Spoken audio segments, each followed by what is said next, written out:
स्वागत है आपका केडीपी दर्पण में। आज प्रोग्राम मंथन में हम आज बात करेंगे बिहार की सियासत पे जो नया घटनाक्रम हुआ उस पर बात करेंगे। कोई विधायक टूटते हैं तो कहीं जाकर जुड़ते हैं। मैं इस पर आज बात करूंगा। बिहार की उस सियासत ने सीमांचल की सियासत के गलियारों में भी एक चर्चा का विषय बना दिया और आज सीमांचल की सियासत काफी गरमाई हुई है। इससे पहले बिहार के इस घटनाक्रम पे मैं बात करूं, इस पे अपनी विचार आपके सामने प्रकट करूं, मैं महाराष्ट्र घटनाक्रम की चर्चा करना चाहूंगा। एकनाथ शिंदे महाराष्ट्र के मुख्यमंत्री हैं। एकनाथ शिंदे कुछ ही दिन पहले महाराष्ट्र के मुख्यमंत्री का शपथ लिए और फडणवीस जो कि 2 बार मुख्यमंत्री रह चुके हैं उन्हें उप मुख्यमंत्री बनाया गया। शिवसेना बाला साहब ठाकरे की का वो शिवसेना जो कभी अपनी एकता के लिए जाना जाता था। बाला साहब ठाकरे का वो शिवसेना जो कभी अपनी मजबूत चट्टानी एकता के लिए एक मिसाल हुआ करता था, जिनके कार्यकर्ता काफी जुझारू हुआ करते थे, जिनके नेता काफी विश्वसनीय माना जाता था। उस शिवसेना के कई विधायकों को लेकर पहले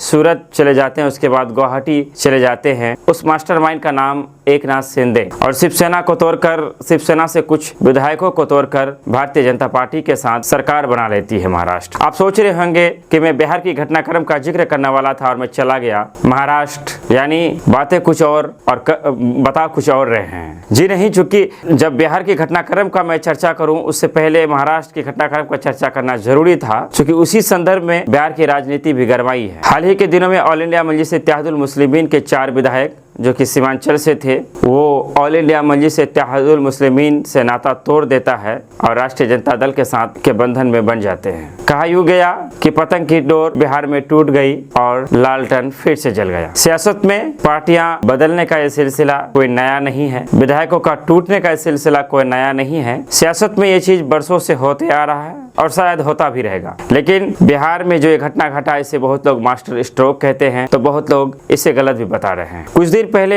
मुकेश सहनी की पार्टी को तोड़ा गया और उनके विधायकों को भारतीय जनता पार्टी ने अपने साथ मिला लिया। उसके बाद भारतीय जनता पार्टी बिहार में सबसे बड़ी पार्टी बन गई और महाराष्ट्र घटनाक्रम के बाद अफवाहों का बाजार गर्म था कि बिहार का एकनाथ शिंदे कौन। बिहार का एकनाथ शिंदे कौन, इस सवाल में कई बातें छुपी हुई है। यानी ऐसा कयास लगाए जा रहे थे, सियासत की गलियारों से खबर आ रही थी कि भारतीय जनता पार्टी बिहार में भी एकनाथ शिंदे की तलाश है और यहाँ भी तोड़ मरोड़ की राजनीति देखने को मिलेगी। कहीं ऐसा ना हो कि जदयू के कुछ विधायकों को तोड़कर सरकार गिरा देंगे। और जाहिर सी बात है, अगर बिहार में सरकार गिरती तो सबसे पहला मौका भारतीय जनता पार्टी को मिलता, चूँकि वो सबसे बड़ी पार्टी बिहार की थी। इसी अंदेशा को लेकर राष्ट्रीय जनता दल ने एक दाव खेला और उनके दाव ने सबसे ज्यादा अगर किसी को फायदा पहुंचाया है तो बिहार के मुख्यमंत्री नीतीश कुमार को पहुंचाया है। क्योंकि भारतीय जनता पार्टी अब सरकार गिराने के बारे में नहीं सोचेगी। चूंकि सरकार अगर अब गिरती है तो पहला मौका राष्ट्रीय जनता दल को मिलेगा। ऑल इंडिया मजलिस इत्तेहादुल मुस्लिमीन के विधायक का आरजेडी में जाना सीमांचल की सियासत में एक सियासी भूकंप है, एक सियासी जलजला के तरह आई। जब यहाँ के लोगों ने सुना, यहाँ के अवामों ने सुना, तो कईयों ने विश्वास नहीं किए, कईयों ने गुस्सों का इजहार किया, तो कईयों ने इस कदम को बेहतरीन कदम बताया। अलग अलग लोगों ने अलग अलग राय थी। आने वाला वक्त बताएगा कि ये जो फैसला लिया गया है ये किस हद तक सही होता है, किस हद तक गलत होता है। आरोप प्रत्यारोप का सिलसिला भी आगे चला। ऑल इंडिया मजलिस इत्तेहादुल मुस्लिमीन के सूबाई सदर अख्तर ईमान साहब ने कहा कि ये वो लोग थे जो हमारे शरीर में कैंसर के तरह थे और अच्छा हुआ कि वो कैंसर खत्म हो गई। उसी के जवाब में कोचाधामन के विधायक इजहार एसपी ने प्रतिक्रिया दी और कहा कि वो हम ही थे जिन्होंने पार्टी को सींचा था, अन्यथा पार्टी कब की खत्म हो चुकी थी। और उन्होंने आवेश में आकर इसे इतना तक कह दिया कि अख्तर ईमान जो अमोर से जीते हैं वो हमारी ही बदौलत। खैर, आरोप प्रत्यारोप का लगना ये एक अलग बात है, राजनीति में ये होते आ रहा है। लेकिन बिहार की राजनीति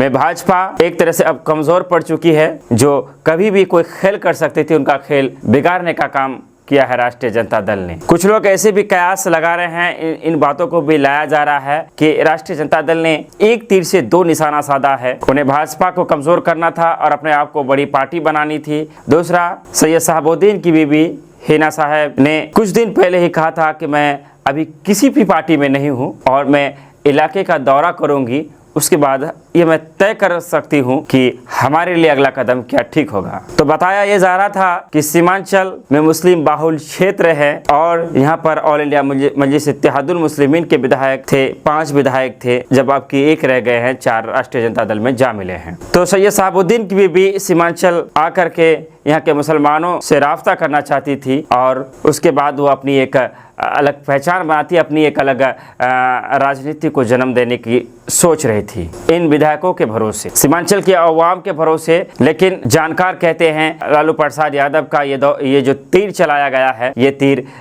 2 जगह लगा है और सैयद शहाबुद्दीन की जो बीवी है हिना साहब, उन्होंने जो सोच रखा था उनकी सोच को कुचल दिया गया। आपको बताते चले कुछ साल पहले शहाबुद्दीन ने कहा था कि हमारे नेता लालू प्रसाद यादव जी है, ना कि नीतीश कुमार, वो तो परिस्थितियों के मुख्यमंत्री है। कुछ लोग आरजेडी के इस मिशन की तारीफ करते हैं तो कुछ लोग इसके खतरा को भी बताते हैं। कुछ लोगों का कहना है कि राष्ट्रीय जनता दल ने जो ये कदम उठाया है बहुत बेहतरीन है, आने वाले टाइम में इसके अच्छे रिजल्ट होंगे, सीमांचल में राष्ट्रीय जनता दल की सीट में बढ़ोतरी होगी। लेकिन कुछ लोग राजनीति सोच रखने वाले ये कहते हैं कि असदुद्दीन ओवैसी की पार्टी ऑल इंडिया मजलिस इत्तेहादुल मुस्लिमीन को छेड़कर राष्ट्रीय जनता दल ने ठीक नहीं किया है।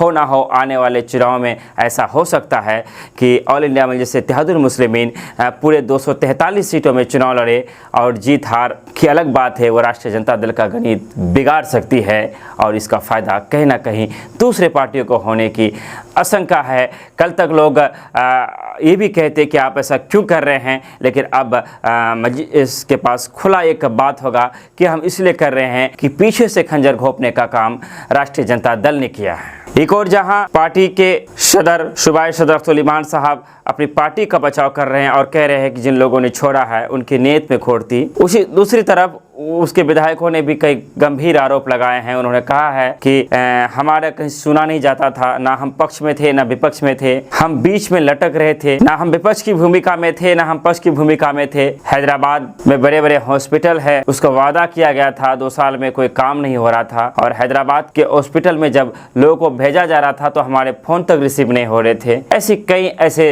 आरोप प्रत्यारोप का दौर चला जिसे आपने सोशल मीडिया के ज़माना है आपने देखा होगा। बिहार की नया घटनाक्रम पर आज केडीपी दर्पण पे मंथन पे हम आज मंथन कर रहे थे। हमारी बातों से आप क्या इत्तेफाक रखते हैं, आप क्या कहते हैं, अपनी राय जरूर दें। क्या लगता है आपको राष्ट्रीय जनता दल के साथ जो मजलिस इत्तेहादुल मुस्लिमीन के विधायक गए हैं, क्या ये बेहतर कदम है या फिर ये गलत कदम है, आप भी बता सकते हैं। कल फिर मिलेंगे, हम आपके बीच आएंगे मंथन में, एक नई मुद्दे पर होगा मंथन। तब तक के लिए हम लेते विदा। मैं रमीज रिजा, आप देख रहे थे केडीपी दर्पण।